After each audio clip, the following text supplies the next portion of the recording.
so let's talk about nail prep. This is really probably the most important thing when it comes to getting nails that last well.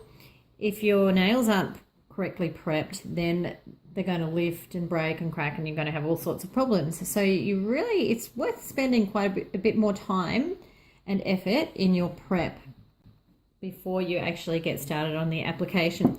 So the first thing that you do, make sure you get your client to wash their hands and you have clean hands as well. And we also use sanitizer. So like you've got your Dettol hand sanitizer, you've got your different brands of hand sanitizer. I'm just putting some on there.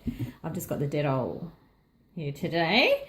But yeah, you can buy it in bulk. You can buy different ones. You can even make your own, which I might actually do in another post.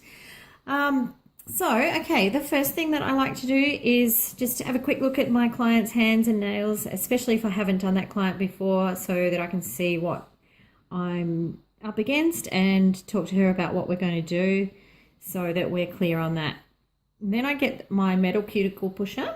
I always use these spoon cuticle pushers. They've got a slight blade, sort of a bit of a sharper edge there, not too sharp, but it's really good for getting the dead skin off the nail. So I always start with pushing the cuticles back, and this is really, really important because if you don't push the cuticles back, you could end up with a lot of dead skin on the nail, and any skin on the nail, if you put product on top of that, it's going to lift because the product will not stick to the skin. It will initially look like it's stuck, but after a few hours or a couple of days, it'll start to lift because the natural oil from the skin will repel that product. So you want to make sure you get all that dead skin. Now you can see on the side here, there's quite a bit there that's really stuck. Pterygium, dead skin on the nail that is really quite stuck there. So I'm probably going to need to get a file onto that. If I leave that, it'll lift, no question about it. So with my prep, I don't tend to use a heavy file on natural nails ever, because you're going to damage the natural nail. And if you look at it under a microscope after you've used a 100 grit file, it's going to be really damaged. So we don't want to do that. We want to keep the natural nail as intact as possible. So I'll just usually use a block, and I'll use a file like a 240 grit just to get in where the block won't get that skin. So I'm going to remove the shine with the block.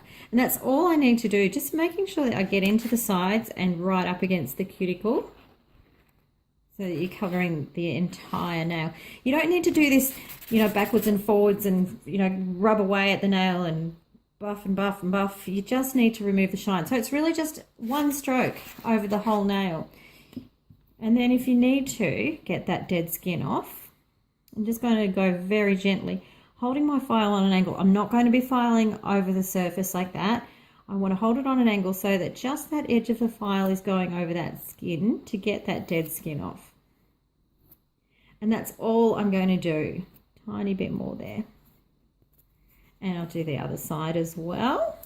This is really important. So it's just a really fine file.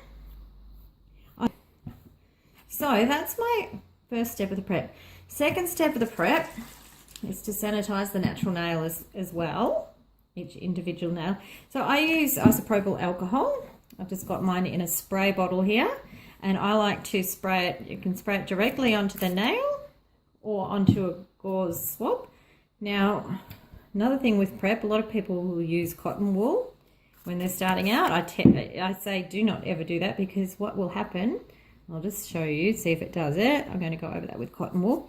Now, sometimes if little bits of cotton can catch on the nail, and you'll end up with these little fibers on the nail, and then you go to apply a product and you've got these little fibers in the way and it interferes with your product. It can cause lifting and it gets in the way and it doesn't look nice and it's not clean. It's not professional either. So I use these ones, these woven gauze swabs, and I spray a little bit onto the gauze and then over each nail. And I give it a bit of a scrubbing motion as well, just to make sure that there's nothing left on the nail plate. You want nothing on that nail plate. You want it completely naked. You want no dust, no oil, no nothing. You want it squeaky clean so that when you apply your product, it will stay as long as possible.